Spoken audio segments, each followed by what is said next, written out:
오늘 묵상할 본문은 요한계시록 17장 1절에서 18절까지입니다.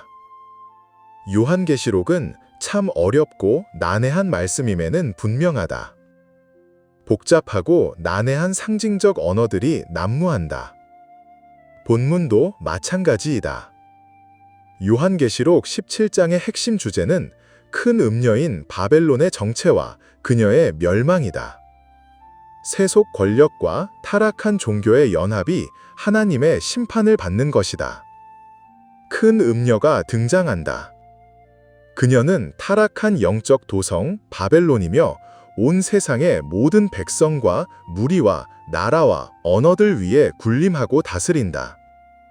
음녀는 붉은 짐승을 타고 앉아 있었는데 그 이마에는 하나님을 모독하는 아름들로 가득했다.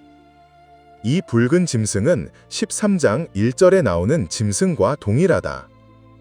7개의 머리를 가졌고 10개의 뿔이 달린 짐승이다. 음녀는 힘과 권력을 상징하는 자주색 옷을 입었고 금은 보석들로 화려하게 치장했다. 하지만 온갖 더럽고 가증스러운 것으로 가득 찬 금잔을 들고 있었다. 그녀는 땅의 음녀들과 가증한 것들의 어미라는 이름을 가지고 있었고 성도와 복음 전도자들을 죽여 그 피로 잔뜩 취해 있었다. 마치 전에도 계셨고 지금도 계시고 장차 오실 메시아를 흉내내고 있지만 종국에는 영원한 멸망의 구덩이에 떨어질 존재일 뿐이다. 붉은 짐승의 7머리는 7산이며 동시에 7왕이라고 밝힌다.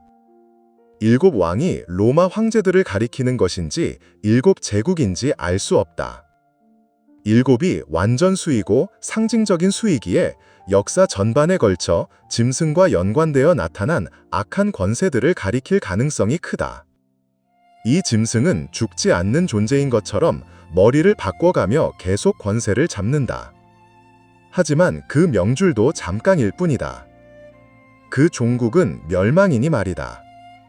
10뿔은 10왕이라고 밝힌다.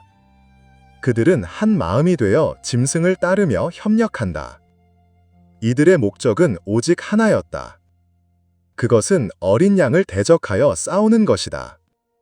마지막 시대의 적 그리스도적 동맹 세력의 활동으로 보인다. 하지만 이 싸움의 승패는 이미 정해져 있다.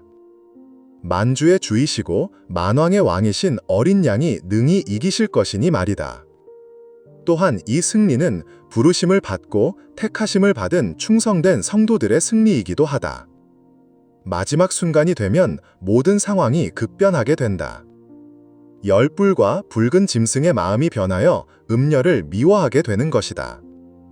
그래서 그들은 음녀를 철저히 파멸시켜 버리고 만다. 그런데 그 배경에 바로 하나님이 계셨다. 하나님이 그들의 마음을 움직여 자중진환을 일으켜 자멸케 하신 것이다. 요한이 기록한 이 글을 당시 수신자들이 과연 얼마나 제대로 이해했을지 의문이 든다. 하지만 본문에서 분명하게 확인되는 것이 3가지가 있다. 하나는 마지막 때에 수많은 미혹과 핍박의 양면 전략이 그리스도인들에게 집중될 것이라고 하는 사실이다. 목적은 오직 하나이다. 그리스도인들을 무너지게 만드는 것이다.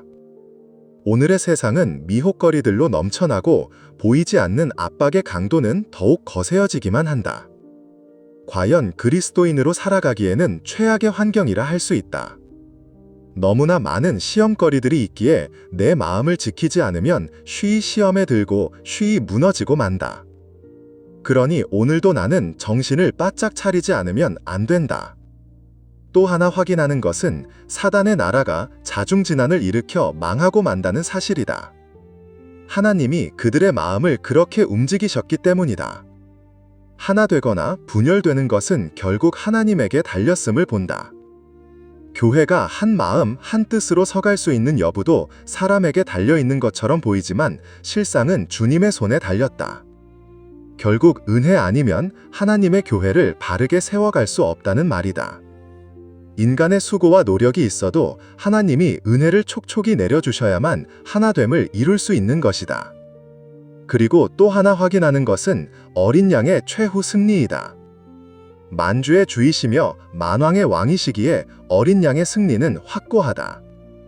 지금 당장은 악의 세력이 득세하는 것 같고 지금 당장은 불의가 세상을 지배하는 것 같아 보인다. 하지만 종국에는 어린 양이 이기실 것이고 세상은 주님의 공평과 정의로 모든 것이 재편될 것이다. 이 얼마나 감사한 일인가? 더욱이 이 승리는 어린 양이신 주님만의 승리가 아니다. 부르심을 받고 택하심을 받은 신실한 성도들의 승리이기도 하니 너무나 감사하다. 눈물로 믿음을 지켜온 성도들과 승리의 영광을 함께 나누시니 이 은혜를 무엇으로 다 감사해야 할지 모르겠다. 주를 위해 살아가는 삶이 결코 헛되지 않다는 이 사실이 내게 큰 위로가 되고 힘이 되고 격려가 된다. 오늘 하루도 주님이 이루신 승리를 확인하는 그러한 날이 되기를 소망한다. 승리의 행보가 계속되는 복된 날들이 계속되어질 수 있기를 위하여 간절히 기도하는 아침이다.